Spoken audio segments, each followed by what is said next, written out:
Hey everyone, welcome back to another YouTube video, and in this video I'll be showing you guys how to fix LinkedIn login error on Safari or Chrome. First of all, clear browser cache and cookies.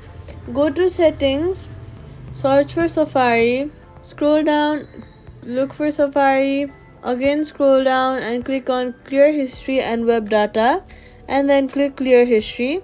After that, check your internet connection, switch between Wi-Fi and mobile data to rule out network issues. Next, try private or incognito mode. Try a private tab in Safari or incognito mode in Chrome and log in. Privacy tip: only log in through the official LinkedIn website to avoid phishing. Quick fix: if the login still fails, restart your iPhone and try again. Restart your LinkedIn password if prompted. Contact LinkedIn support if for account specific issues. And that's it. Subscribe for more LinkedIn